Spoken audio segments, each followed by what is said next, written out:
Dès qu'elle a ouvert les yeux, la jeune fille, encore endormie, a entendu une phrase étrange. Pour survivre, elle a besoin de mieux comprendre les lois du château d'hiver. La jeune fille décide qu'elle dort encore, mais cet homme étrange lui semble étrangement familier. Regard froid et méprisant, traits du visage, cheveux et yonnettes, il ressemble tellement à Héron Verata. La jeune fille se souvient de son livre préféré, Shadow of Veratu. Un roman sur la famille du duc Veratu, sur le souverain du château d'hiver et protecteur du Nord. Le personnage principal du livre, Viola, a été adopté par le duc. Bien qu'elle soit une roturière, elle possédait des capacités exceptionnelles et est donc devenue le chef de famille. Mais malgré le fait que Viola ait réalisé tout ce pourquoi elle s'efforçait, le vide et la solitude régnaient dans son âme. À la fin du roman, elle se rend compte qu'il ne lui reste plus que le château et les terres de Veratu. La jeune fille ne comprend pas si elle n'arrive toujours pas à se réveiller parce qu'elle rêvait tellement de jouer le rôle de Viola. L'héroïne se souvient de l'intrigue du livre.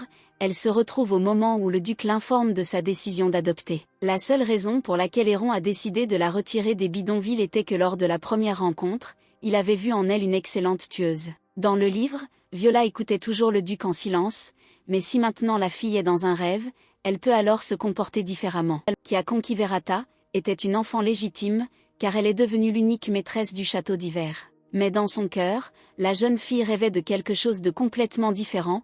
Elle rêvait de vraiment faire partie de la famille, au moins pour un instant. Dans la vraie vie, Erin, amoureuse du roman, a toujours sympathisé avec Viola et voulait qu'elle devienne heureuse dans ses rêves.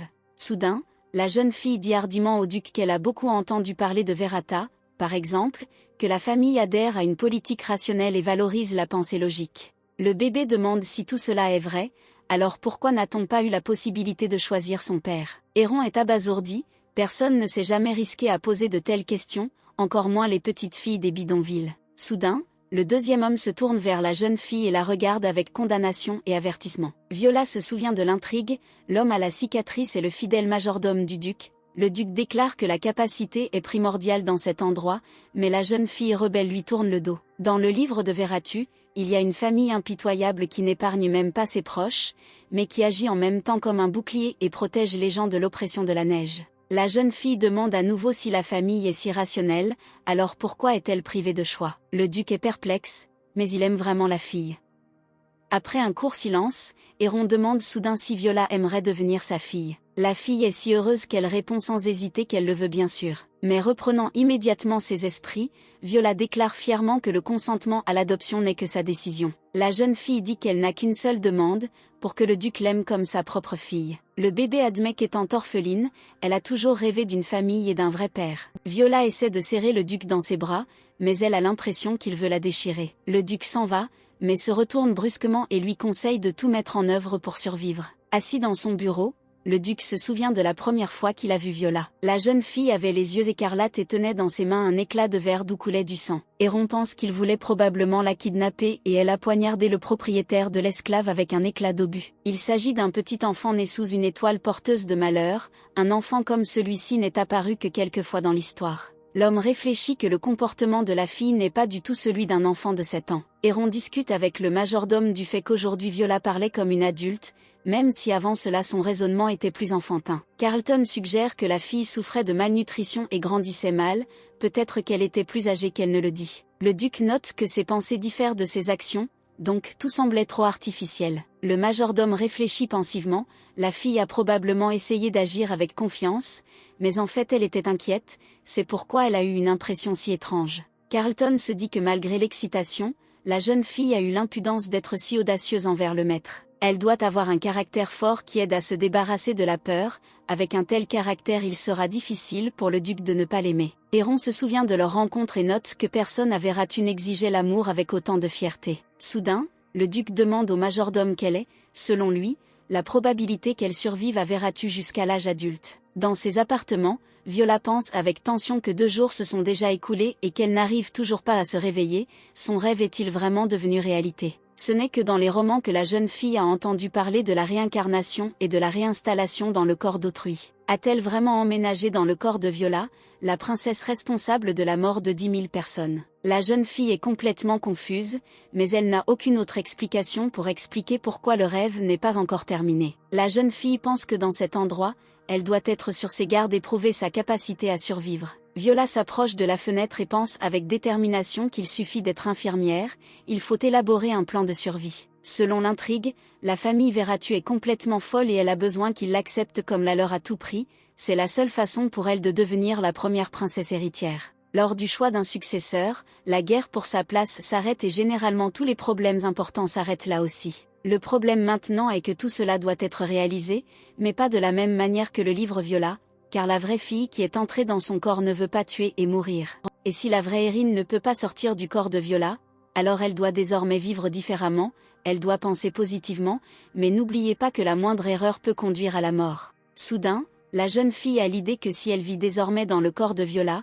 alors la vraie Erin est morte. La jeune fille se souvient de sa vraie vie, sa mère est décédée et son père l'a abandonnée, la jeune fille a vécu dans un orphelinat, étant constamment ridiculisée. Parce qu'elle se sentait constamment abandonnée, la jeune fille s'est retrouvée sur la rampe du toit. Erin était sûre que si elle mourait, tout le monde n'irait que mieux. Mais à ce moment-là, alors que la fille était prête à sauter, elle a eu peur. Ayant voulu vivre pour la première fois, la jeune fille a tout mis en œuvre pour reconstituer son amour pour elle-même. Tous les efforts de la jeune fille ont porté leurs fruits, elle a eu des études, des amis et de l'espoir pour l'avenir. Puis un jour, au cours du 2e semestre de sa première année d'université, Erin s'est endormie en lisant des livres à la bibliothèque. En ouvrant les yeux, la jeune fille se retrouva dans ce monde dans le corps de la princesse Viola. Ce n'est pas si grave, car dans ce monde, elle a une famille. La jeune fille décide de faire tout son possible pour s'adapter et survivre, et elle doit d'abord trouver un nouveau titre pour le roman avec sa participation. Lorsque le duc a interrogé le majordome sur les chances de survie de Viola dans le château, Carlton ne lui a donné que 10%, les talents de la jeune fille ont été évalués de la même manière. Mais la fille ne le savait pas encore, elle faisait simplement semblant d'être une fille adoptive, mais elle l'a trop bien fait. Héron Veratu a la capacité de l'œil de Dieu, il peut lire les pensées des autres d'un seul coup d'œil. En regardant Viola tout en parlant d'adoption, il a lu ses pensées et a appris qu'elle voulait vraiment faire partie de la famille Veratu. Le duc est surpris d'apprendre que Viola l'aime autant, comme si elle l'attendait depuis longtemps. La jeune fille le serra alors sincèrement dans ses bras et rêva qu'il pouvait l'aimer comme un père. Le duc ordonne à Carlton de nommer Zeno comme majordome de Viola, le serviteur est sûr que ce sera un gaspillage de talent. Le duc n'a pas l'intention de discuter de ses ordres, et d'ailleurs, il ordonne la nomination d'un majordome non pas temporairement, mais permanent. Viola se souvient que selon l'intrigue, elle sera désignée comme majordome du chevalier Elliot, issu d'une famille noble. Le nouveau majordome Zeno, qui tua 20 des plus grands chevaliers de l'Empire et se consacra à Vera. Au début, le jeune homme n'a pas reconnu le talent de Viola, il l'a observée et l'a soumise à divers tests. Le jeune homme dit à la princesse qu'elle serait testée encore et encore. On frappe à la porte et Viola apprend que son nouveau majordome Zeno est arrivé. La jeune fille s'approche de la porte et l'ouvre, un grand et beau jeune homme se tient sur le seuil. Zeno reproche immédiatement à la jeune fille que c'est le travail du majordome d'ouvrir les portes, et non celui de la princesse. Viola est sûre qu'en agissant ainsi, il la teste. Viola comprend qu'elle a besoin de s'intégrer à sa famille, prend une apparence vraiment diabolique et demande pourquoi il a décidé de lui faire la leçon. Zeno s'incline respectueusement devant la princesse et lui demande pardon. Viola déclare que le travail du majordome consiste à donner des conseils et non à dire au propriétaire quoi faire. Pour survivre en tant que Viola, la jeune fille doit surveiller les actions de sa famille, maintenir sa réputation et maintenir le pouvoir. Le travail d'un majordome dans un château est d'aider le propriétaire à réussir. Si le maître meurt ou perd, le majordome part en exil, mais si le maître est victorieux, le majordome peut acquérir un pouvoir illimité. Viola comprend qu'elle doit tout mettre en œuvre pour attirer Zeno à ses côtés. La princesse déclare qu'elle voulait se souvenir du visage de son majordome, c'est pourquoi elle a ouvert la porte. Zeno dit poliment que la princesse est très intelligente et qu'il est heureux d'être son majordome. La fille répond que malgré l'erreur commise par le gars, elle l'aime bien. Soudain, Viola dit sèchement qu'elle ne s'intéresse pas aux paroles du jeune homme, mais à ses actes. Zénon se rend compte que la jeune fille est née sous le signe de l'étoile du malheur. Ses yeux sont normalement violets, mais lorsqu'elle se met en colère, ses yeux deviennent rouges. Bien que ses yeux ne soient pas encore devenus rouges, le gars a déjà ressenti le pouvoir de sa colère, ce qui signifie qu'elle contrôle son désir de meurtre. La jeune fille demande à Zeno de lui apporter une plume d'oiseau et le venin d'une grenouille rouge. Le majordome remarque que le venin de la grenouille rouge est une neurotoxine très puissante et se demande pourquoi la princesse en avait besoin. Viola dit avec mépris que le rôle du majordome dans la famille est de servir la princesse, alors laissez-le remplir ses fonctions. Zeno est impressionné et promet d'accomplir la tâche en 12 minutes exactement. Dès que la porte se ferme derrière le majordome, Viola se rend compte avec épuisement combien il est difficile de maintenir constamment l'image recherchée. Au bout d'un moment, on frappe à la porte et Zéno entre. La princesse est émerveillée par la précision du majordome. Il arrive exactement 12 minutes plus tard. Le jeune homme donne à la jeune fille un stylo, du poison et du papier, notant que la princesse en aura probablement aussi besoin. Viola hoche la tête favorablement pour le bon travail et renvoie le majordome. Selon l'intrigue, demain, la princesse devra rencontrer le 5e prince Visan, à qui on a appris à tuer dès sa naissance et qui n'a jamais été tourmenté par sa conscience. Compte tenu du poison, Viola pense qu'elle doit faire tout son possible pour rester en vie. Au tout début du roman, Viola rencontre Visan, qui deviendra son ennemi juré. Se détendre devant lui, c'est renoncer à la vie. On frappe à la porte et les servantes rapportent que le prince Visan est arrivé. Viola lui ordonne d'entrer. La porte s'ouvre et un joli garçon d'environ 8 ans entre dans les appartements de la princesse. Soudain le prince déclare que la jeune fille ne peut pas être sa sœur et il est venu seulement pour exprimer son mépris. La princesse sait qu'en réalité le garçon influencé ne fait que faire semblant. En fait, le prince Visan, étant le tout dernier des enfants, a toujours rêvé d'avoir un frère ou une sœur plus jeune. Lorsque le garçon a appris l'adoption de Viola, il était très heureux et s'est précipité chez sa mère pour connaître tous les détails. La mère dit au garçon que la fille ne peut pas être sa vraie sœur. Voyant la perplexité sur le visage de son fils, la femme explique que Viola est une roturière et n'a pas le sang de Veratu en elle. La jeune fille est choisie comme victime, alors Visan doit aller vers elle et lui montrer qu'elle n'a pas sa place ici. Le garçon est très dépendant de sa mère, alors il décide immédiatement d'aller voir Viola et de lui montrer à quel point il fait peur. Dans le livre, Viola est témoin de cette scène. Les deux enfants se font une fausse idée l'un de l'autre, c'est pourquoi ils ont été grandement traumatisés. La princesse comprend qu'elle doit agir selon un nouveau scénario, alors elle demande calmement ce que le garçon veut dire d'autre. Le prince pointe la jeune fille du doigt et déclare qu'elle n'est qu'une victime. Voyant que Viola ne réagit pas, il demande directement pourquoi il l'humilie, mais ne voit pas de colère en réponse. La jeune fille se demande si le prince veut vraiment la mettre en colère. Ayant reçu une réponse affirmative, Viola pose calmement la tasse de thé sur la table. En se balançant, la princesse lance une plume qui frappe le garçon sur la joue, lui laissant une égratignure, et s'écrase contre le mur. Visan, mettant la main à la pâte, est agréablement surpris et remarque que la fille est une bonne tireuse. Le garçon regarde la fille avec fascination et demande joyeusement, en montrant l'égratignure, si cela doit être considéré comme un avertissement. Visan est sincèrement heureux de cette manifestation d'agression et offre un câlin à la sœur nommée. Viola est sur ses gardes, l'étreinte de Veratu est une tentative d'exploration, le garçon veut analyser son corps et identifier ses faiblesses. Mais comme la fille doit agir à la manière de Veratu, elle serre le garçon dans ses bras. Les enfants aux yeux brûlants s'examinent pour comprendre lequel d'entre eux mourra en premier. Viola comprend que le garçon est très bien entraîné en tant que rival, elle doit à tout prix gagner Visan à ses côtés. Soudain, la voix de Zénon se fait entendre au-dessus des enfants, qui se présentent au petit prince comme le majordome de Viola. Le majordome dit à Visan que le duc a demandé au garçon de s'abstenir de tout toucher pendant 10 jours, donc Zénon sera très heureux si son Altesse libère la princesse. Le garçon refuse, puis le majordome est obligé d'admettre qu'il devra tout rapporter au duc. Le garçon lâche la princesse, met sa main sur son épaule et dit qu'ils se reverront. Soudain, Visan, sans même avoir le temps de faire un pas, tomba au sol. Viola et Zénon se penchent sur le prince et la jeune fille, d'un air fatigué, ordonne au majordome de le faire sortir de ses appartements. La servante emmène le garçon et Viola pense que finalement le poison de la grenouille rouge a fonctionné,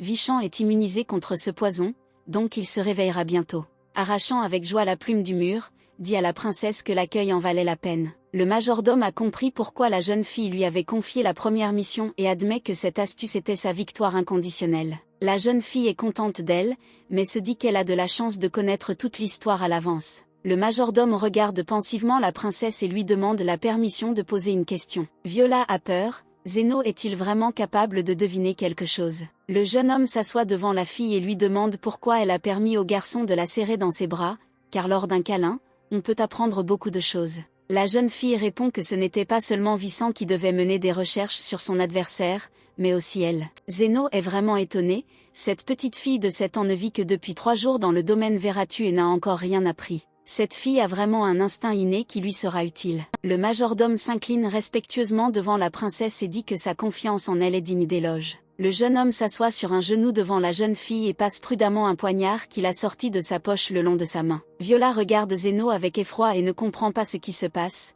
car cela ne s'est pas produit dans le livre. Sans causer de mal à la jeune fille, Zénon met le poignard dans sa poche et dit qu'il doit faire un rapport au duc. Le gars tend un morceau de papier à Viola et lui dit qu'il veut la familiariser avec le rapport. La fille commence à lire, le majordome écrit que la princesse a besoin d'une éducation de base, elle a les qualités nécessaires, le désir de domination et de vanité. Surprise, la princesse continue de lire qu'il y a en elle un brin de folie, mais qu'elle est aussi assez intelligente pour la contrôler. Zéno s'incline devant la jeune fille et dit très sincèrement qu'il fera tout son possible pour que Viola devienne duchesse. La princesse, effrayée, pense qu'au contraire, elle ne veut pas être duchesse, elle veut juste rester en vie. Après s'être ressaisie, la jeune fille demande à Zéno de retrouver tous les registres familiaux, de préférence les plus détaillés. Pendant ce temps, Visan informe joyeusement sa mère que la rencontre était intéressante, la femme est furieuse parce que son fils a montré de la faiblesse envers l'ennemi. Elle explique au garçon comment se comporter avec ses ennemis, le prince admet humblement qu'il s'est trompé. Le garçon sait que pour toute offense ou désobéissance,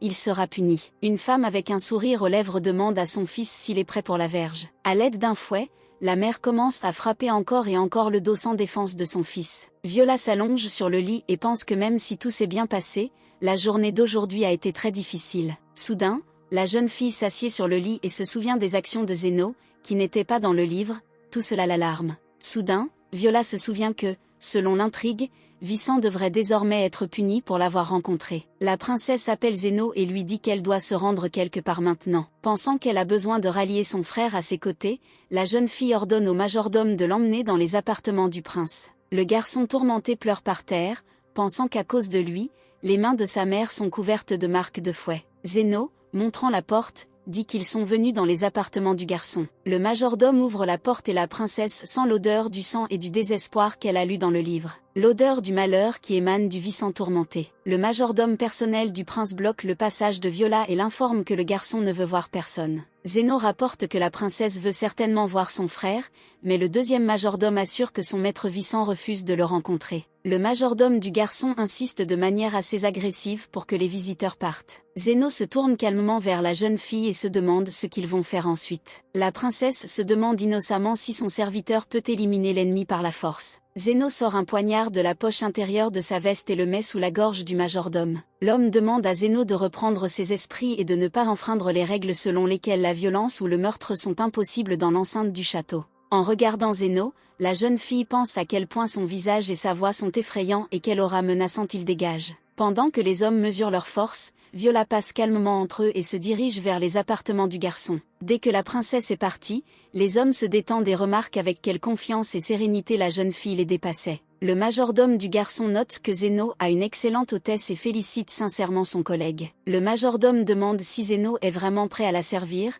le jeune homme répond qu'elle a un fort désir de domination et de vanité. Le gars affirme que les efforts seuls ne suffisent pas pour le clan Veratu, mais cette fille est née pour devenir une dirigeante. Zéno dit que Viola a donné le premier ordre en 10 minutes et qu'elle l'a grondé comme si elle était née et avait grandi dans cette famille. Le majordome rappelle comment, au cours de la conversation, Viola s'est oubliée et s'est appelée Veratu, comprenant parfaitement son rôle et sa position dans cette famille. En entrant dans la pièce, la jeune fille regarde autour d'elle avec surprise, la taille de la pièce n'est pas inférieure à 600 mètres, et ce n'est même pas la chambre du prince. Viola remarque l'une des portées, se souvenant de la photo du livre, se rend compte que Visan doit être derrière. En ouvrant légèrement la porte, elle remarque un garçon assis par terre, le dos tout blessé. En s'approchant de son frère et en voyant ses larmes, Viola dit qu'il a vraiment l'air horrible. Décidant de garder ses distances, la princesse s'assoit sur une chaise et dit que Visan a été grièvement blessé. Le prince, inhabituellement calme et bouleversé, répond que tout est de sa faute. Viola ne sait pas ce qu'il faut faire avec l'enfant pour qu'il dise sérieusement de telles choses.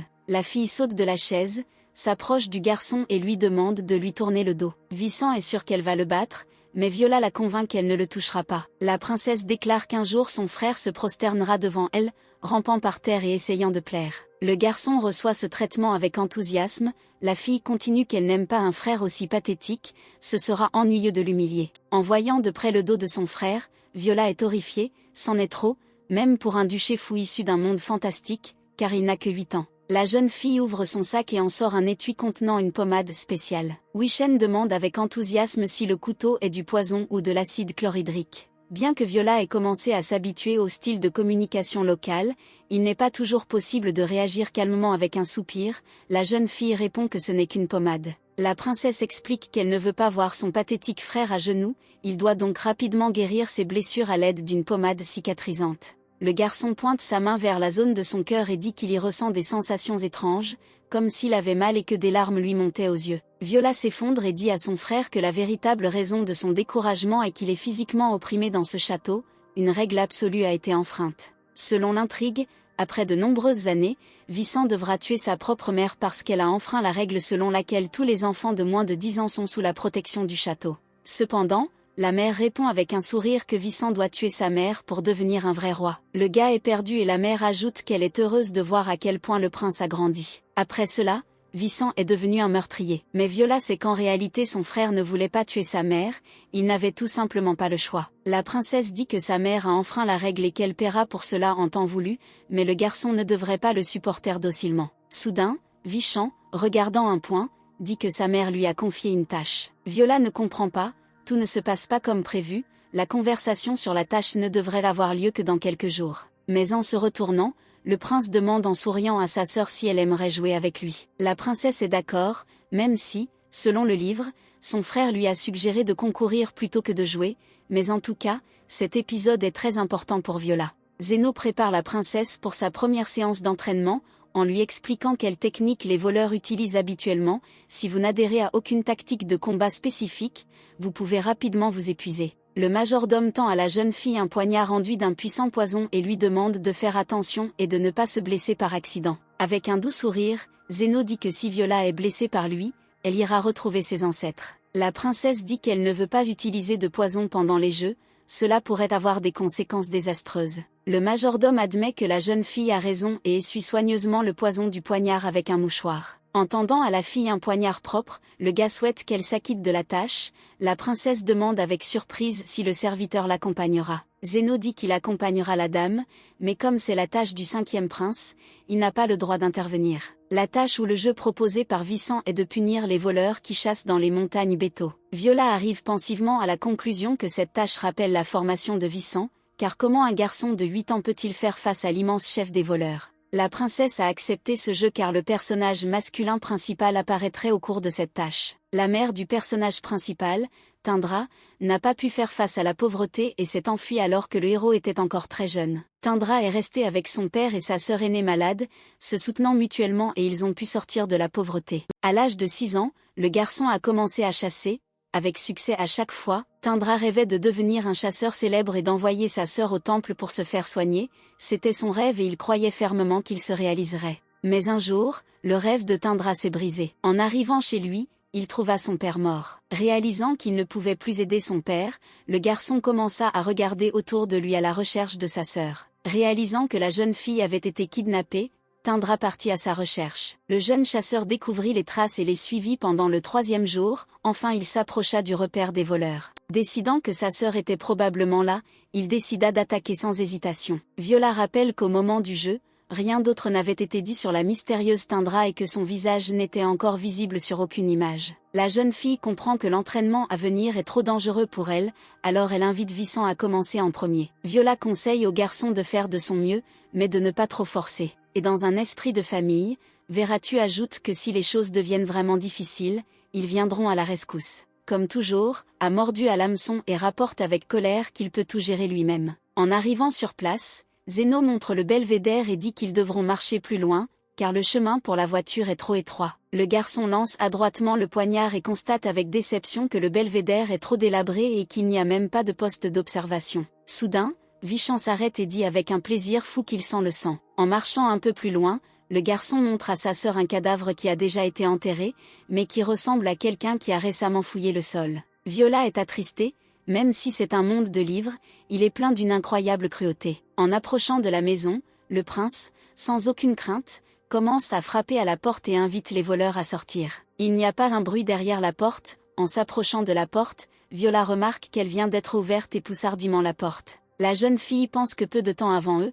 Tindra est venue ici à la recherche de sa sœur. En entrant, les enfants voient que quelqu'un a tiré avec précision sur l'observateur avec un arc. Vincent rapporte qu'il y a eu une bagarre ici récemment, c'est pourquoi ça sent le sang. Le prince va plus loin à l'intérieur. Zéno demande à Viola, qui s'est arrêtée, si elle veut suivre son frère.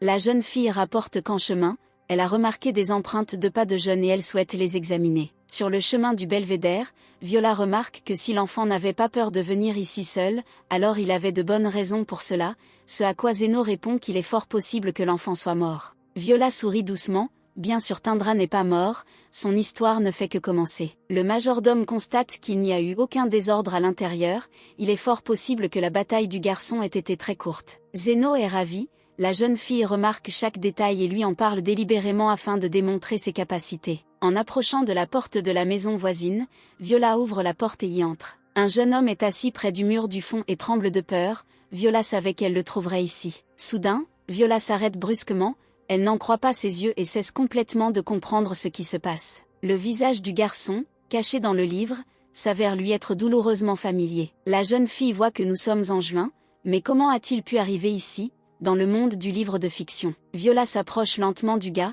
mais il sort un poignard et crie qu'il tuera quiconque s'approchera de lui. La jeune fille n'entend pas les menaces, s'approche du jeune homme, elle relève la jambe de son pantalon et voit sur sa jambe 3 grains de beauté en forme de triangle. Viola est transportée dans des souvenirs de la vraie vie, étant Erin, elle voit 3 grains de beauté sur la jambe de June et dit que désormais elle pourra toujours le reconnaître. June était la meilleure et la plus proche amie d'Erin dans la vraie vie. Le gars avait 5 ans de plus et était le seul soutien de la jeune fille au refuge. Le jour de son 19e anniversaire, le gars a décidé de surprendre sa petite amie. June a amené une amie à la réunion, la présentant comme sa petite amie, qui était amoureuse d'un homme, avait le cœur brisé de douleur. Ayant un peu mûri, la fille a décidé d'avouer ses sentiments au gars et a accepté de se rencontrer. Mais Erin n'a jamais pu faire ça, June est morte, mais est restée pour toujours dans son cœur. Viola regarde la jambe du gars avec perplexité et ne comprend désespérément pas comment il est arrivé là. Tindra, regardant attentivement la princesse, demande si elle est la fille d'un voleur. Viola se sent très étrange, elle a des vertiges, son audition est terne et une grille noire apparaît devant ses yeux. La fille ne peut pas quitter les yeux du garçon des yeux, elle a l'impression que les yeux se rapprochent et que le garçon semble grandir. Tindra sursaute, met un poignard au cou de la princesse et demande à Zeno de l'emmener chez le chef de gang. Le majordome se demande si sa maîtresse a réellement commis une erreur aussi stupide. Les yeux de Viola deviennent rouges, comme si un garçon osait lui mettre un couteau. Zeno, remarquant le changement dans les yeux de la jeune fille, réalise avec soulagement que ce n'était qu'une distraction. Soudain, Viola donne un coup court et ultra rapide et le jeune homme tombe au sol. La jeune fille place le poignard sur le visage de Tindra et passe la pointe le long de sa joue. Avec une lueur diabolique dans les yeux, Viola demande ce qui arrivera au gars si elle bouge de côté. La vision de la jeune fille commence à se modifier, elle ne comprend pas ce qu'elle fait, est-ce vraiment la vraie Viola qui a repris ses esprits? La fille se fige devant le gars vaincu, désespérée, pense qu'il doit la vaincre. Mais Viola comprend que Tindra a abandonné, comme Erin l'a fait sur le pont. La princesse comprend que le gars a tout perdu et veut mourir de désespoir, mais elle ne lui permettra pas de le faire tant qu'il sera dans le corps de June. June a toujours soutenu Erin et cette fois elle sera à ses côtés. Zeno dit que la princesse a délibérément montré ses points faibles afin de distraire l'ennemi, Vincent déclare avec confiance qu'il pourrait facilement faire de même. La fille comprend que ce n'est pas elle qui a fait tout cela, mais la vraie Viola, est-ce vraiment un effet secondaire du fait d'entrer dans le corps de quelqu'un d'autre? Essayant de comprendre comment sauver Tindra à la volée, la jeune fille déclare qu'elle l'aimait bien et qu'elle voulait en faire un jouet. En arrivant au château, Zeno se tient au-dessus du jeune homme dans les appartements de Viola et demande ce que la dame va ordonner de faire de lui. La princesse permet généreusement de le laisser par terre, qu'il plaise aux yeux. Le majordome lève la main, une lueur bleue magique commence à scintiller dans sa paume. La magie soulève le jeune homme, écarte les bras et le laisse debout dans cette position. Zénon demande avec perplexité ce que la princesse compte faire de lui. La fille répond pensivement que depuis que ce chien l'a mordu, elle doit commencer à le dresser. Devinant ce que fait Viola, le majordome rapporte qu'il y a des règles dans le château d'hiver, mais pour le bien de sa maîtresse, il fera semblant de ne rien savoir. Restée sans majordome, la princesse panique et ne sait pas quoi faire, car elle a amené Tindra au château pour la sauver, mais elle devra commencer à l'élever. Il est certain qu'une seule mesure éducative a été prise dans la famille Veratu. Viola regarde le jeune homme et se demande si elle peut le punir ainsi pour le sauver, d'autant plus qu'il ressemble à June. Soudain, le garçon commence à reprendre ses esprits et ouvre les yeux. Tindra commence à se tortiller sauvagement, il ne comprend pas ce qui se passe et essaie de se libérer des chaînes. Avec regret, Viola se rend compte que ce garçon n'est pas son June, il lui ressemble juste. La princesse invite le jeune homme à se calmer et à l'écouter. La fille dit que le garçon est bêtement monté seul dans ce belvédère, en a tué 2, puis le blessé s'est assis dans un coin et a tremblé, sans jamais trouver sa sœur. La princesse est sûre que maintenant le garçon veut tout abandonner comme le dernier lâche, sans venger sa famille. Soudain, Viola admet qu'elle aussi était autrefois comme ça. Tindra est très surprise par le tournant soudain de la conversation. La jeune fille dit qu'elle a grandi dans un orphelinat et qu'après avoir été adoptée par le duc, elle est devenue Viola Veratu. La princesse dit avec émotion qu'elle comprend mieux que quiconque le garçon qui a soudainement perdu sa famille. Viola promet qu'elle sera avec lui, faisant pleurer le garçon avec ses mots. La jeune fille raconte qu'elle s'est vengée des ennemis du jeune homme et lui a sauvé la vie en l'emmenant avec elle au château. Finalement, le garçon s'est calmé, s'est assis calmement et était prêt à écouter la princesse. Tindra demande pourquoi Viola l'aide, la fille répète qu'elle le comprend très bien et qu'elle veut l'aider. La jeune fille admet qu'étant orpheline, elle a vraiment besoin de personnes qui lui seront dévouées. La princesse tend la main au garçon et dit qu'elle veut vraiment le voir comme sa personne. Après avoir réfléchi un peu et pris une décision, le gars, avec son consentement silencieux, répond à la poignée de main. Viola remarque que contrairement à June, Tindra a un air froid et méfiant. Voyant l'hésitation du jeune homme, la princesse espère qu'il comprendra tout, car dans le livre le garçon était un personnage intelligent et rationnel. Le jeune homme dit que puisque c'est sa dernière chance, il devrait devenir le chien de la princesse. Viola pense que, aussi dégoûtant que cela puisse paraître, c'est le seul moyen de garder la toundra dans la famille Veratu. Si un garçon est pris pour un jouet, personne ne le suivra ni ne rivalisera avec lui. Dans l'esprit de la famille du duc, Viola communique que les chiens qui mordent leur propriétaire ne doivent pas être pardonnés. La jeune fille rapporte que le jeune homme a besoin de formation. Tindra remarque avec perplexité que le regard de la princesse est devenu froid. Soudain, le gars demande s'ils se sont déjà rencontrés quelque part. La fille répond avec peur que c'est impossible. Viola se souvient que dans le livre, Tindra était très inquiet de ne pas pouvoir enterrer son père, alors il dit aux garçons qu'ils iront le voir et accompagneront son père lors de son dernier voyage. Le jeune homme est gêné et touché par une véritable inquiétude, il remercie tranquillement la princesse. Le garçon se lève et dit qu'il s'est déjà calmé et qu'il est prêt à être puni. Viola gagne du temps avant l'inévitable et dit que le jeune homme sera blessé. Convaincue qu'elle doit se comporter comme Veratu, Viola prend le fouet et conseille avec un sourire au gars de crier magnifiquement. La princesse est convaincue que Zénon écoute à la portée. Pour éviter tout soupçon, elle prend un fouet et commence à frapper. Soudain, Vincent court dans la pièce, observant la punition, appelle sa sœur. Le prince note avec enthousiasme à quel point le jeu de Viola est intéressant. La jeune fille demande grossièrement pourquoi il est venu. Le garçon répond innocemment qu'il voulait juste voir ce que sa sœur faisait avec son nouveau jouet. Les yeux de Wishen commencent à briller d'une couleur sanglante et il demande si la princesse appliquera une pommade sur les blessures du jouet. Viola est perplexe quant à la raison pour laquelle de telles questions sont posées et pourquoi le garçon s'en soucie. Vincent déclare avec colère que si la fille fait cela, il tuera le garçon. Le prince commence à crier, à taper du pied et déclare avec colère que sa sœur ne devrait pas oser faire cela. Viola répond froidement que si son frère tue son jouet, ils parleront différemment. Vincent bouillonne de colère, déclarant qu'il devrait être le seul dont la princesse soindra les blessures. Viola comprend que le garçon ne veut céder son championnat à personne et dit à son frère qu'il se comporte très étrangement. La princesse dit que les Veratu agissent toujours de manière sage et rationnelle, un peu plus et Vincent la décevra complètement. Viola demande à son frère de lui donner une raison raisonnable, sinon elle ne soignera plus jamais ses blessures. Le garçon se rend compte qu'il a perdu, avec une indifférence ostentatoire, dit à sa sœur qu'elle peut oindre les blessures de n'importe qui. En partant, Vincent pense avec colère qu'une fois que la fille aura 10 ans, il tuera Tindra. En quittant les appartements de sa sœur, le prince se souvient des paroles de sa mère selon lesquelles Vera devrait être prêt à tuer n'importe qui, mais pour une raison quelconque, il ne veut pas tuer Viola. Viola ne comprend pas pourquoi Vincent est si attaché à cette pommade.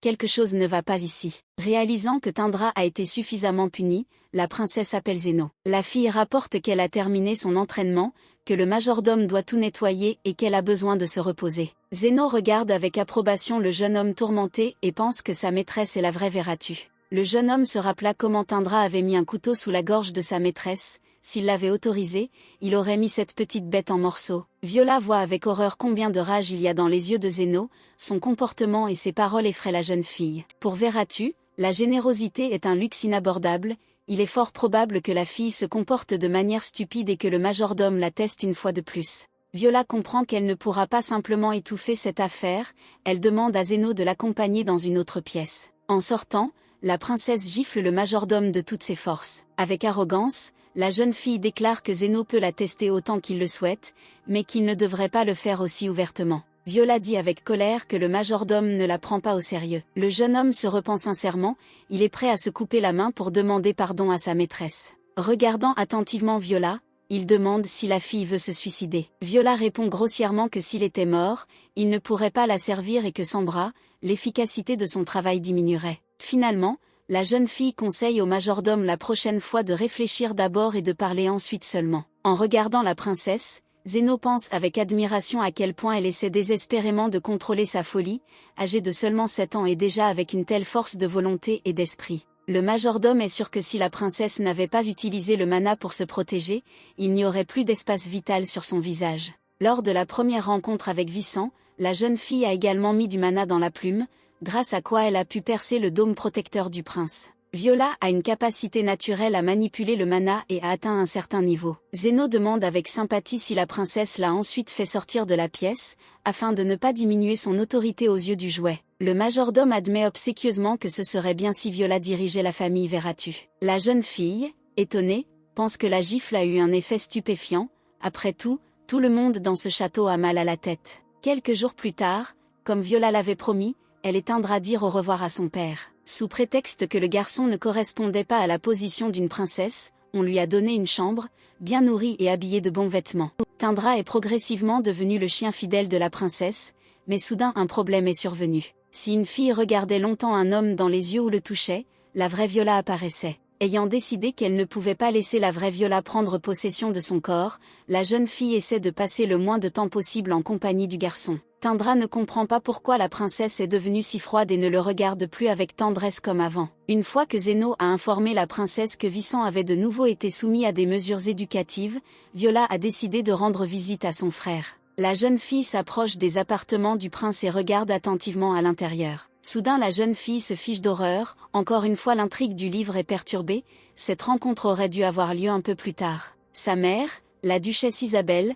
se tient au-dessus du corps prostré de Vincent sur le sol. Soudain, la femme se retourne et dit que Viola est enfin arrivée, son frère l'attendait. La princesse se fige sur le seuil, émerveillée par ce qu'elle voit, mais pas prête pour cette rencontre. La duchesse Isabelle était juste derrière Héron en termes de pouvoir et d'influence, et était également mariée politiquement avec lui. Il n'y a jamais eu d'amour entre eux, mais ils sont restés fidèles l'un à l'autre. La princesse fait poliment la révérence et salue la duchesse. La femme remarque que la jeune fille était bien préparée puisqu'elle l'a tout de suite reconnue. La fille ressent un énorme pouvoir émanant d'Isabella, et la femme, remarquant à quel point Viola est tendue, dit que la fille réfléchit vite, ce n'est pas pour rien qu'elle a une origine pauvre. En repensant à son fils, Isabella remarque que son fils est un bon garçon, mais il manque de colère car il a grandi dans des conditions de serre chaude. Soudain, la femme dit qu'un roturier ne devrait pas communiquer avec un garçon de sang noble. La femme veut non seulement limiter leur communication, mais va également offrir une fleur blanche à la fille audacieuse. Isabelle se demande ironiquement s'il est d'usage que les gens des classes populaires dorment éternellement avec des fleurs blanches. La jeune fille ne peut pas le supporter et dit qu'elle n'est pas issue d'une classe inférieure, mais d'une population pauvre, répond Isabelle avec un sourire. Qu'il n'y a aucune différence. Viola répond furieusement que même dans la pauvreté, on peut rester noble et que les riches peuvent appartenir à une classe inférieure. La duchesse prévient que les étrangers n'ont pas le droit d'exprimer une opinion sur la manière dont une mère devrait aimer et élever son enfant. La fille avec un doux sourire dit qu'elle n'est pas une étrangère, elle et Vincent sont maintenant frères et sœurs et appelle Isabella maman. À ce moment, Vincent commence à reprendre ses esprits et ouvre les yeux. En examinant son frère, Viola remarque que cette fois, à en juger par les traces, Isabella a utilisé du poison. La jeune fille est furieuse et dit à la duchesse ce qu'ils penseront d'elle lorsqu'ils découvriront que sa mère a enfreint une règle absolue du château. Isabella explique froidement que le prince trouve drôle de jouer avec son rival et qu'à cause de telles pensées absurdes, elle a dû commencer à encadrer le futur héritier. Viola écoute avec colère que la mère a donné une leçon au garçon pour qu'il soit attentif et prudent. Soudain, la princesse demande à Zéno s'il a un appareil d'enregistrement magique avec lui. Le majordome acquiesce par l'affirmative et la jeune fille ordonne un enregistrement des blessures de Vincent. Soudain, sans faire le moindre bruit, Isabelle se retrouve à côté du majordome et le tient par le cou. En lui serrant de plus en plus le cou, la femme ordonne à Zéno de retirer l'appareil. Le majordome répond en souriant qu'il n'obéit qu'aux ordres de la princesse. La jeune fille constate avec joie qu'à en juger par le comportement de la duchesse, elle se sent elle-même coupable. Isabella serre encore plus fort sa main et du sang apparaît clairement sur les vêtements du majordome. En regardant le regard complètement fou de sa mère adoptive, Viola se rend compte qu'elle risque de perdre son serviteur, alors elle ordonne à Zéno d'obéir. Isabella remarque ironiquement que sa plus jeune fille est plutôt effrontée et ne s'ennuiera pas au dîner de bienvenue. En regardant son frère à moitié mort, Viola espère qu'il pourra confirmer tout ce que sa mère lui fait. La jeune fille se penche sur Vincent et s'apprête à soigner ses blessures. Isabella regarde ses actions avec mépris. En regardant la jeune fille, la duchesse comprend pourquoi son mari a décidé d'adopter Viola, elle deviendra une dangereuse rivale. La jeune fille, avec pitié, applique une pommade sur les blessures de son frère et pense que cette fois la duchesse a dépassé toutes les frontières. Viola ne comprend pas les sentiments qui unissent la mère et le fils, ce n'est pas de l'amour, mais de la dépendance et de la violence. Vincent, qui a repris ses esprits, déclare que ce sera très probablement lui qui devra s'occuper de la princesse, et s'il est destiné à souffrir, que ce soit par la main de sa sœur. Le garçon dit joyeusement que sa sœur ne peut pas mourir à cause de quelqu'un d'autre, c'est Vincent qui doit la tuer. Viola ne sait pas si elle doit pleurer ou rire, mais ces mots ressemblent plutôt à une déclaration d'amour dans l'esprit de Vincent. Viola dit au garçon d'aller se coucher, elle l'endormira, car il ne peut pas dormir.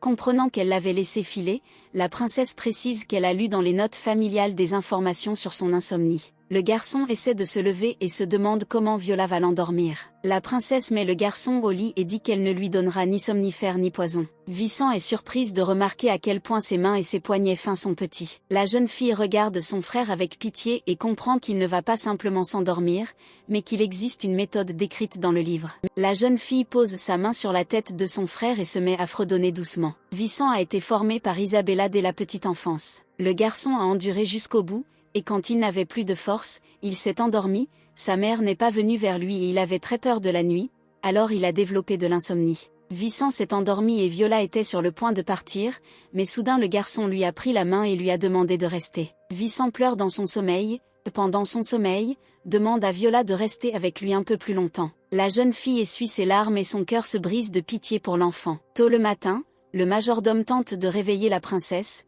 mais il n'y parvient pas. Zéno dit qu'il doit clarifier quelques questions pour son rapport matinal au duc. Le majordome explique que les yeux de sa maîtresse étaient pleins de haine. Mais à certains moments, elle s'est comportée avec gentillesse et semblait même un peu contrariée. Les personnes assoiffées de sang ne devraient pas éprouver de telles émotions, même si la duchesse Isabelle elle-même est devant elle. Zéno pense que la jeune fille a fait semblant d'être bouleversée spécialement pour la duchesse et il souhaite clarifier si cela est vrai ou non. Mais Viola n'arrive tout simplement pas à ouvrir les yeux.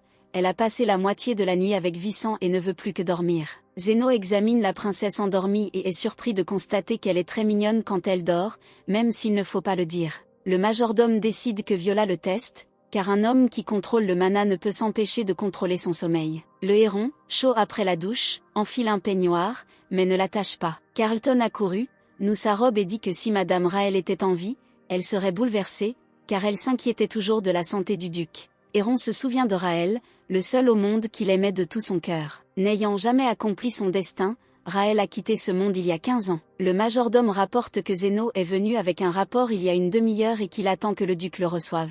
Après avoir écouté le reportage, Héron constate avec intérêt qu'Isabella se méfie de Viola. Le duc pense au fait que sa femme lui raconte tout ce qui se passe dans la maison, mais pour une raison quelconque, ne mentionne pas la princesse. Le duc se demande avec intérêt pourquoi Isabelle se méfierait soudainement d'un enfant de 7 ans. Après la mort de Raël, le duc semblait avoir oublié ce qu'étaient les émotions, il se concentrait uniquement sur le travail. Carlton est heureux de constater que le propriétaire a désormais quelqu'un à qui il commence enfin à s'intéresser. Héron continue de réfléchir au rapport de Zéno, dans lequel il décrit Viola comme étant capable de mettre des masques et d'utiliser les autres à ses propres fins. Zéno assure au duc qu'il ne regrettera pas d'avoir vu la jeune fille en personne. Le duc est surpris que le majordome soit si confiant dans sa charge qu'il insiste pour un rendez-vous personnel.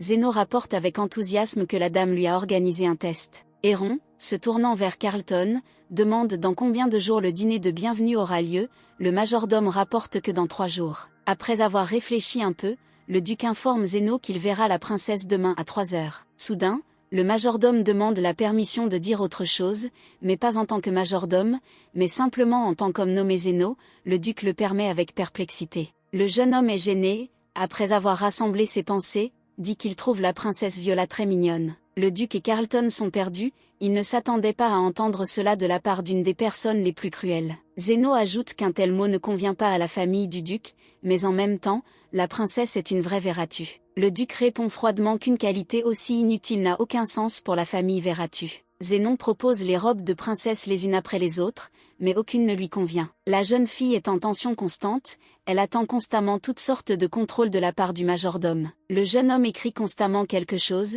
cette fois exactement quelle robe la princesse n'aime pas. Le domestique dit que c'est sa faute, il n'a pas pu trouver les vêtements que Viola voudrait. Quelque temps plus tard, une robe qui convenait à tout le monde a été trouvée. En aidant la princesse à descendre du carrosse, le majordome lui annonce qu'il l'accompagnera. En regardant Zéno, la princesse se demande ce que le gars a imaginé cette fois, de quel genre de rendez-vous il parlait. Les jeunes s'approchent du café Azulésia où, comme il est écrit dans le livre, sont servies les tartes aux œufs les plus délicieuses. La fille rêvait d'essayer ces tartes, c'était si délicieusement écrit dans le livre, et maintenant elle en avait l'occasion. La princesse est au 7e ciel, elle n'a jamais rien goûté de plus délicieux de sa vie. Soudain, la jeune fille remarque que le café est trop calme et que tout le monde est debout dans une pose respectueuse. Immédiatement, la princesse se fiche de surprise, ce qui se passe est désormais clair. La jeune fille ne comprend pas ce que fait le duc Héron ici, ni si cela pourrait être un accident. La princesse comprend qu'elle doit se lever et saluer le duc, mais le dessert est si délicieux qu'il est impossible de s'en arracher. La jeune fille regarde Zéno avec mépris, on aurait pu deviner que ce trompeur ne l'inviterait pas à un rendez-vous comme ça. Voyant un tel manque de respect, tous les visiteurs du café se mettent à chuchoter, mais le duc leur fait signe de se taire. Héron s'approche de la table, Viola comprend que si elle se lève maintenant, elle ne fera qu'empirer les choses, elle doit jouer avec confiance jusqu'au bout. La jeune fille lève la tête, sourit et salue poliment l'homme. Héron s'assoit à table et demande pourquoi Viola le regarde si attentivement. La jeune fille répond avec perplexité, est-ce maladroit de regarder l'homme qui deviendra son père? Le duc répond que c'est certainement le cas et appelle Carlton sans tact. Le majordome montre les documents, Héron note calmement qu'il est déjà le père de la fille. Viola examine le certificat qui indique que depuis hier, elle est officiellement la fille de Héron Veratu. Se souvenant que le héron livresque n'aime pas les enfants obéissants, Viola demande avec arrogance si cela signifie qu'elle doit être comblée de gratitude. La princesse continue tranquillement de manger sa tarte aux œufs, sans prêter attention au duc. L'homme est étonné d'une telle insolence et d'une telle ingratitude, mais pour une raison quelconque, cela ne le rend pas furieux. Soudain, la jeune fille tend un gâteau à son père. Geron est surpris que la jeune fille ait décidé de le soigner, mais la princesse répond d'un ton maussade que c'est une exception. Viola admet qu'elle est désolée de l'avoir abandonné, mais c'est sa façon d'exprimer sa gratitude d'avoir désormais un père. Soudain, l'homme tend la main et retire tendrement la miette du visage de la jeune fille. Craignant de paraître doux, Héron ordonne immédiatement à Zéno de s'occuper de la question de l'étiquette, Veratu n'a pas de miettes sur les lèvres en mangeant. Héron remarque que tous ceux qui vivent dans le château d'hiver saluent toujours le duc avec respect, la jeune fille répond calmement que si le duc le veut, elle le fera certainement. Viola rapporte qu'à son avis, le duc n'attend pas particulièrement cela d'elle. La fille dit qu'elle ne fera pas ce que son père ne veut pas. Héron se souvient que son Raël répétait constamment cette phrase. Héron change de sujet et dit que Zéno lui a parlé de la capacité de Viola à manipuler les gens en utilisant des masques et des faux-semblants. Le père dit froidement que la princesse a fait le bon choix, pour dominer, elle doit faire semblant, et en plus, la fille n'est pas une princesse de race pure. Une menace se fait entendre dans la voix du duc, il dit que maintenant que la jeune fille a choisi le mauvais masque, elle doit se comporter comme une vraie Veratu. La jeune fille répond hardiment qu'elle a sincèrement demandé au duc d'être son vrai père, il doit donc la traiter avec soin. Carlton intervient, déclarant que la jeune fille doit faire attention à ses paroles, mais le duc l'interrompt d'un geste. En partant, son père lui dit calmement qu'ils se reverront bientôt au dîner de bienvenue. La jeune fille fait une révérence respectueuse et dit au revoir à son père. Restée seule, la jeune fille expire avec soulagement, cette méthode de gestion des émotions demande beaucoup de force. Dans une vie antérieure, la jeune fille a vu un article sur le blog de l'auteur selon lequel Héron s'occupait secrètement d'un joli hérisson, ce qui signifie qu'au fond, il aime les choses mignonnes. Comme au départ il y a peu de douceur et de tendresse chez Viola, elle doit utiliser la méthode du contrôle des émotions. Sur le chemin du retour, le duc pense que le rapport de Zéno était tout à fait raisonnable. La jeune fille a essayé de toutes ses forces de cacher sa folie et d'agir comme une fillette ordinaire de 7 ans. Soudain, Héron demande à Carlton s'il est vrai que tous les enfants ont des joues si rebondies et si douces. Le majordome est quelque peu perplexe, estimant que la peau des enfants est très délicate et qu'elle peut même être blessée par des objets contondants. Le duc sourit pensivement à ses pensées, la petite fille voulait le tromper en se cachant sous un masque, c'est intéressant. De retour au château, la princesse tombe épuisée sur le lit, ayant l'impression d'avoir été à la fois en enfer et au paradis. Viola se demande ce que Zéno a dit au duc qui l'a poussé personnellement à décider de la rencontrer. Sentant le danger constant posé par le majordome, la jeune fille décide de vérifier quelque chose et ordonne à Zéno d'amener Tindra. Un jeune homme entre dans la chambre et demande si la maîtresse l'a appelé. En examinant le garçon, Viola se rend compte que quoi qu'on en dise, il ressemble à June, 12 ans. Viola demande à Tindra s'il sait pourquoi elle l'a amené au château. Le jeune homme répond calmement qu'il devrait devenir le chien de sa maîtresse. La fille s'approche du gars, pensant qu'elle a besoin d'un chien de chasse bien dressé avec des crocs acérés. La princesse examine le jeune homme et lui demande quel type d'arme il possède. Viola augmente progressivement le contact avec le garçon, lui prend la main, mais jusqu'à présent, rien ne se passe. Auparavant, lorsque vous essayez de regarder un jeune homme dans les yeux et de le toucher, la vraie Viola commençait à apparaître, vous devez déterminer ce seuil afin de vous préparer aux conséquences. La jeune fille continue de dire des bêtises, testant sa réaction au contact tactile. Après avoir senti le garçon de tous les côtés, Viola arrive à la conclusion que si vous ne le serrez pas dans vos bras, la princesse dit, en entrelaçant ses doigts, que si le gars est le fils d'un chasseur, alors cela devrait être visible dans ses mains. Le jeune homme est terriblement gêné, il éprouve des sentiments totalement incompréhensibles. Pendant que Viola tâte ses doigts, Tindra dit pour la deuxième fois qu'il a vu la princesse quelque part, mais elle n'y se fait. La princesse se souvient que le futur professeur de Tindra dira qu'il possède d'excellents réflexes et capacités innées, son corps est idéal pour manier une épée. La jeune fille dit de manière décisive à Tindra qu'il doit maîtriser non pas le tir à l'arc, mais l'escrime. Le jeune homme admet qu'il n'a jamais tenu une épée entre ses mains, car les pauvres n'ont pas une telle opportunité. Continuant à examiner la main du garçon, Viola répond qu'il a eu de la chance de devenir le chien de la princesse Veratu. La princesse dit qu'elle a besoin d'un chien capable de manier une épée, pour cela elle présentera Tindra à un professeur exceptionnel. La fille regarde attentivement le gars dans les yeux et compte les secondes jusqu'au retour de Viola. Mais Tindra est gêné, devient rouge et détourne le regard. Soudain, le garçon demande si toutes les dames aristocratiques touchent autant le corps des hommes. Viola est prête à tomber à travers la terre, elle a la conscience d'une jeune fille de 21 ans, elle n'a pas perçu Tindra comme un homme. Le garçon tombe à genoux devant la princesse et jure qu'il fera tout pour elle, maîtrisera n'importe quelle arme et aiguisera ses crocs. Le jeune homme pense qu'il est prêt à faire n'importe quel sacrifice, si seulement la princesse cesse de le percevoir uniquement comme un chien fidèle.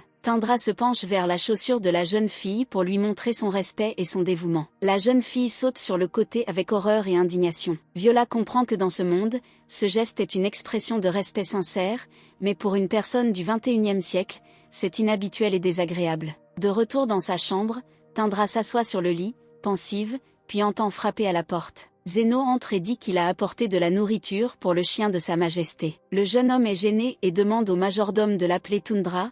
Zéno accepte avec indifférence. Le majordome remarque un morceau de papier sur la table avec le mot compagnon dessus et demande ce que c'est. Le gars admet que son père lui a toujours appris à écrire et à dire ses rêves à voix haute, alors ils deviendront certainement réalité. Tindra dit à Zéno que les chiens gardés à la maison par les aristocrates sont appelés compagnons. Le rêve du jeune homme est de devenir non seulement un chien fidèle à la princesse, mais aussi un chien de compagnie. Peut-être qu'alors Viola lui reprendra la main et verra en lui quelque chose de plus qu'un simple serviteur. Zéno regarde Tindra d'un air pensif, le compagnon sonne bien, peut-être que quelque chose en sortira. Le majordome montre la dépendance et dit à la princesse que celui dont elle a besoin habite dans un bâtiment séparé de ce côté. La plupart des invités pouvant séjourner dans le domaine étaient de grands marchands, des personnages célèbres, des chevaliers et autres. Parmi eux se trouvait Ixon, le compagnon d'armes du duc Héron. Ixon était considéré comme un héros à son époque, mais cette époque est révolue depuis longtemps. La princesse dit innocemment que Ixon est désormais traité d'imbécile qui ne se dessèche jamais. Le majordome demande pourquoi la dame a choisi pour ses besoins cet homme à la réputation très difficile. Viola pense que personne ne prendra Tindra au sérieux s'il est instruit par un ivrogne,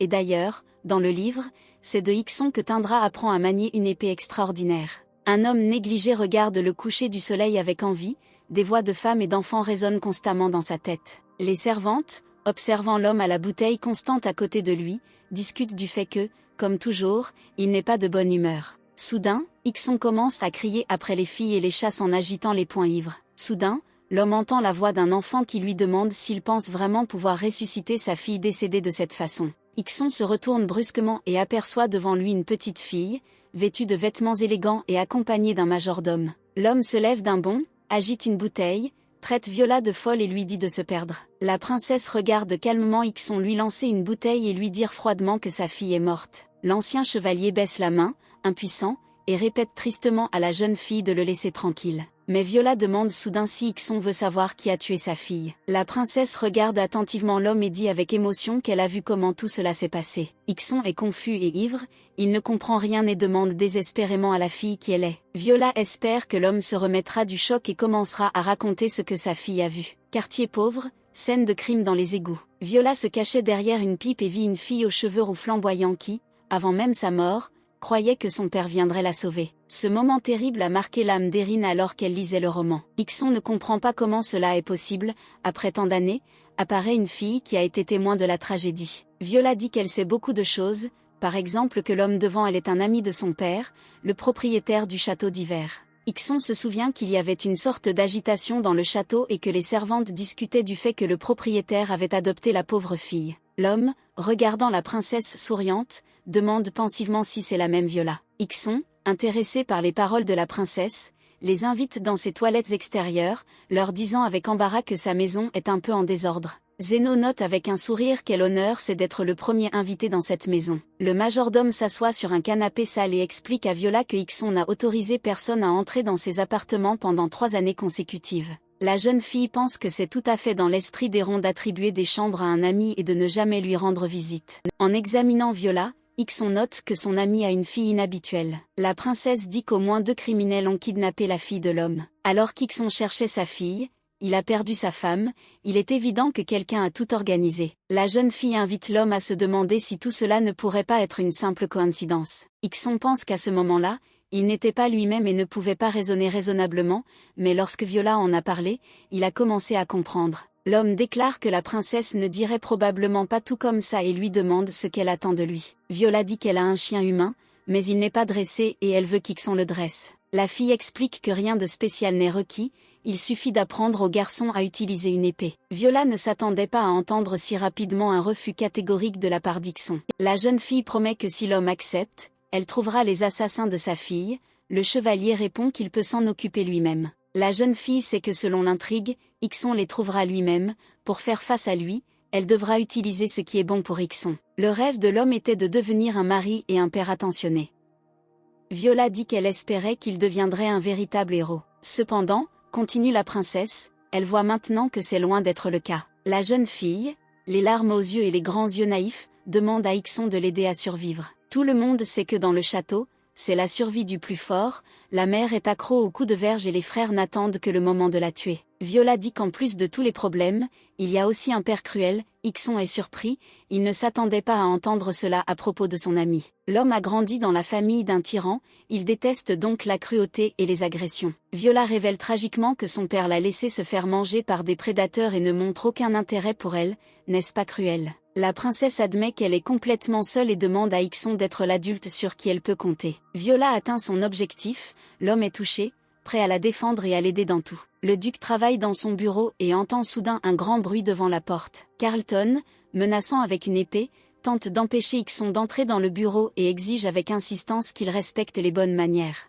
Mais le chevalier franchit facilement la barrière, entre dans le bureau et se tient devant le duc, qui s'intéresse à ce que cela signifie. Ixon se souvient qu'il rêvait de se moquer du héron solitaire et malheureux, mais qu'il a fini par se transformer lui-même en ivrogne. Le duc, ayant fini de signer les papiers, attend avec intérêt la suite des révélations de l'invité inattendu. Ixon déclare qu'il sait pourquoi Héron le garde avec lui, malgré les protestations de sa femme et de son majordome. Héron remet les papiers à Carlton et déclare que, de l'avis de sa femme, son vieil ami fait un excellent travail en ruinant la réputation de Veratu. Ixon dit sérieusement que même malgré tout cela, Héron lui permet de continuer à vivre dans la dépendance. L'homme dit que le duc a besoin de lui pour le tuer personnellement s'il ne récupère pas. Après une minute, Ixon commence à rire aux éclats et dit que c'est une excellente façon de le respecter en tant qu'ami. Héron lui rend son sourire sincère et remarque que son ami a enfin repris ses esprits. Le chevalier avoue franchement à son ami qu'il semble avoir un nouveau rêve. L'homme s'approche et rappelle au duc la règle absolue de ne pas tuer d'enfants de moins de 10 ans. En s'approchant de la fenêtre,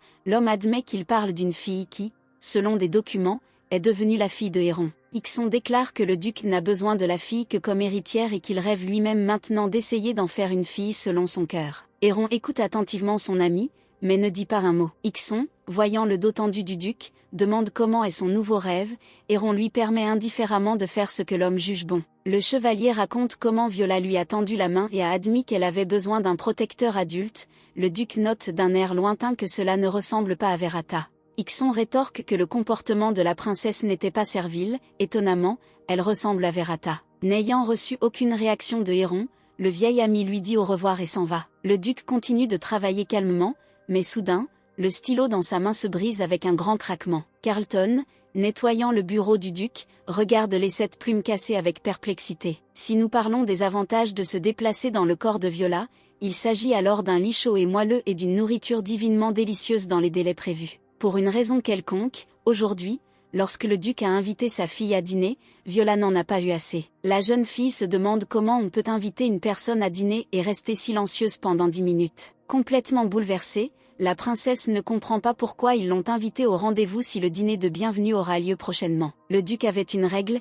il ne tenait pas de réunion personnelle avec les candidats à l'héritier, afin de ne pas prendre parti. Soudain, Héron remarque que sa fille utilise habilement des masques, il a entendu dire qu'elle avait demandé à Ixon d'être à côté d'elle. Maintenant, la jeune fille comprenait la raison du comportement étrange de son père, il avait découvert sa rencontre avec le chevalier et cela ne lui plaisait visiblement pas. Dans les projets de Viola d'agir avec sagesse pour gagner Ixon à ses côtés, un tel idéaliste est facile à utiliser à ses propres fins. La princesse remarque que la réaction du duc face à cet événement est différente de ce qui est écrit dans le livre. Avec une rage froide, conseille à sa fille de ne pas tendre la main à tout le monde, car à tout moment ses assistants pourraient disparaître.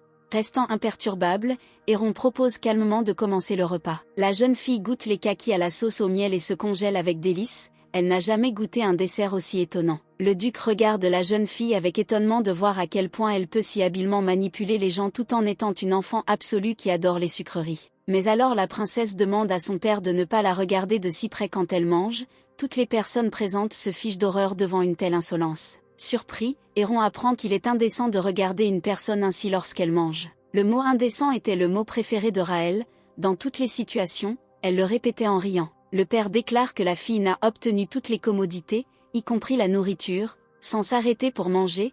Viola note calmement qu'on ne peut pas se vanter que le duc l'a adoptée de son plein gré. S'étant ressaisi, Héron répond avec le même calme qu'il n'est pas très content d'entendre cela, mais en général la fille a raison. Cette fois, le duc remarque qu'il est indécent de regarder une personne en mangeant, la jeune fille répond calmement qu'il a commencé en premier. Viola regarde délibérément son père de près, prouvant une fois de plus qu'elle est digne d'être Veratu et en regardant attentivement son héros bien-aimé. Héron se met en colère et demande si Viola fait preuve de légitime défense avec son comportement. La princesse répond fièrement qu'elle fait preuve de légitime défense, mais déforme en même temps grandement le mot. Le duc, souriant, dit qu'elle prononce mal le mot et le dit syllabe par syllabe. La princesse entre en colère et crie qu'elle n'est plus une petite fille pour se moquer de ses origines. Héron note en riant que la fille est mal élevée, ne prononce pas les mots correctement et est aussi tout simplement nuisible. Viola est tellement surprise par les paroles et les rires de son père que la colère disparaît d'elle-même. La fille mange en silence et le père pense que tout cela n'est rien d'autre qu'une action prudente. Le père explique que la princesse change facilement de masque,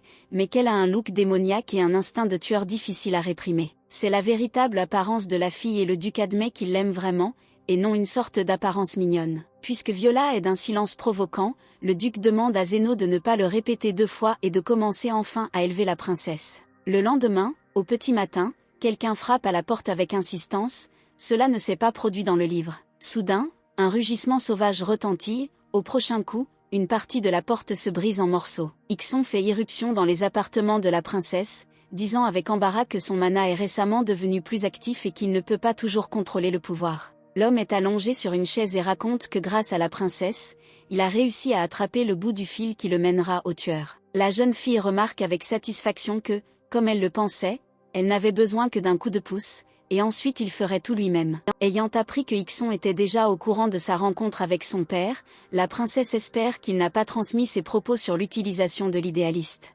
Décidant de continuer à jouer, la jeune fille soupire et dit que son père l'a grondée, l'a qualifiée de mal élevée et s'est moqué de sa prononciation incorrecte. Ixon dit que Héron était plus émotif, la jeune fille demande indifféremment pourquoi l'homme a commencé à parler de son père. Le chevalier dit pensivement que le duc s'intéresse probablement à la fille. Voyant l'indifférence de Viola, l'homme s'emporte, car la jeune fille devrait être heureuse d'avoir été adoptée par Héron Veratu lui-même. La princesse fait brusquement taire l'homme et dit froidement qu'elle n'aime pas son père tyran. Soudain, Ixon succombe à nouveau au charme de la princesse et déclare joyeusement qu'il la protégera et sera son soutien fiable. Ensuite, le chevalier se souvient de ses projets et dit qu'il est venu ici pour une raison, demande où se trouve le chien qu'il doit apprivoiser. Après la promesse de Viola de le mettre en relation avec le professeur, le jeune homme était plein d'attente et d'espoir. Tindra imagine comment apprendre à manier une épée et devenir un chien exceptionnel gardant la princesse Verata. En voyant un homme avec un ventre visible, un visage minable et une odeur de fumée, les espoirs du jeune homme commencent à s'estomper. Tindra, confus, dit qu'il ne s'attendait pas à voir Sir Ixon comme professeur. En entendant les paroles du jeune homme, le chevalier avec un sourire dit qu'il est assez strict dans sa formation et qu'il apprendra aux gars à parler aux adultes. Ixon se tourne vers la princesse et lui demande de les quitter car c'est l'heure du dresseur et du chien. Viola dit qu'elle croit en Ixon, qu'il reviendra à son ancienne vie et que Tindra est entre de bonnes mains. Le chevalier pense qu'il serait un bon père pour sa fille, mais en retour il essaiera de devenir le père de ses 2 enfants. En marchant le long du couloir, la jeune fille se calme en sachant qu'elle a pu présenter Ixon à la toundra. Soudain, Viola est arrêtée par une voix étrange, lui demandant nasillardement qui l'a vu ici. La princesse regarde un homme, grande silhouette, costume rouge, peau blanche, lèvres rouges et cheveux mi-longs. Sévan Marcos, l'un des proches du duc Héron, est un maître de la mascarade et du marionnettiste. Cet homme utilise des cadavres pour fabriquer des masques et a également la capacité de changer d'apparence et de contrôler habilement les poupées. Sévan dit timidement à Zénon qu'ils ne se sont pas vus depuis longtemps,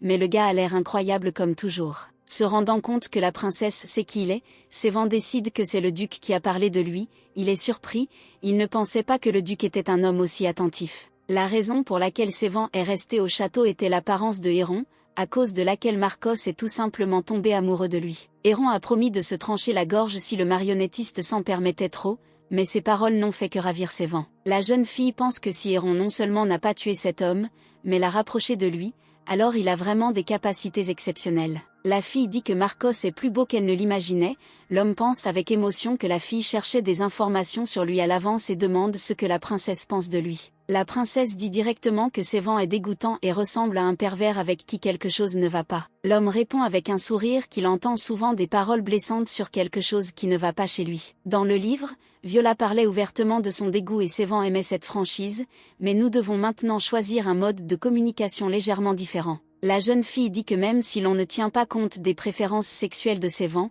c'est quand même dégoûtant de harceler un homme marié. La princesse continue de soutenir que s'il était un pervers ordinaire, son père ne le laisserait pas en vie, ce qui signifie que l'homme est au moins une personne assez utile. Viola avoue ouvertement dans l'espoir que Sévan lui sera également utile. Sévan est complètement ravi de la 6e princesse, y a-t-il vraiment quelqu'un qui l'accepte vraiment tel qu'il est ? Marcos est tellement impressionné qu'il demande la permission de maquiller la princesse pour le repas de bienvenue de demain. L'homme veut démontrer ses capacités, veut que Viola brille le plus demain. Sévan imagine comment il ajoutera de l'arrogance et de la soif de sang à la beauté arrogante et éblouissante de la jeune fille. Le marionnettiste va donner à Viola l'image d'un lit venimeux, qui rayonne l'énergie du souverain. La jeune fille est horrifiée par ses idées, mais comprend qu'elle ne peut pas le refuser, alors elle accepte sans grand enthousiasme. Assise dans son appartement devant le miroir, Viola s'examine et conclut qu'elle est douce et belle. Mais quelque chose de sinistre et de froid ne peut pas être caché derrière la beauté, et si vous y ajoutez le maquillage de Sévan, ce sera un échec complet.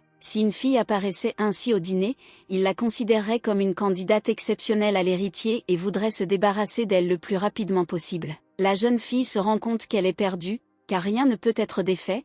À ce moment-là, elle sent un contact sur son épaule. Les yeux de la princesse deviennent immédiatement rouges en prévision du danger et les instincts de la vraie Viola se déclenchent instantanément. La jeune fille se retourne à une vitesse fulgurante et frappe de toutes ses forces Vincent, qui parvient à s'enfuir au tout dernier moment. Vincent évalue ce qui se passe avec plaisir et remarque avec joie le poignard dans les mains de Viola. La princesse remarque avec horreur le poignard dans ses mains et ne comprend pas comment cela s'est produit. La fille regarde Vincent avec confusion. Le frère demande joyeusement ce que sa sœur a fait de si intéressant. Viola note avec méfiance que Vincent est trop calme aujourd'hui et répond qu'elle se regardait simplement dans le miroir. Le garçon lui montre son genou cassé, dit que ça fait mal et lui demande de soigner la plaie avec une pommade.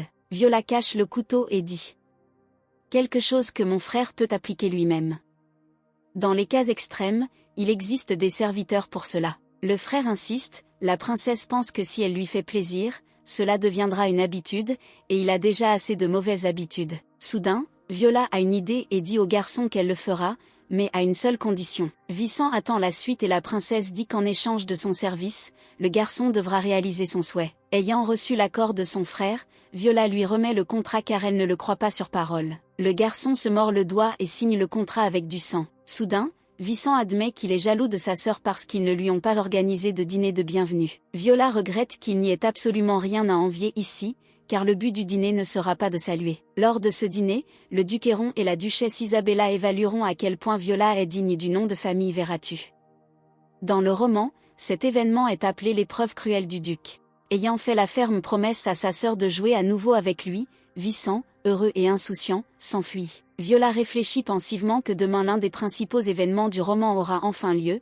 Avec surprise, la jeune fille se rend compte qu'elle est visiblement inquiète.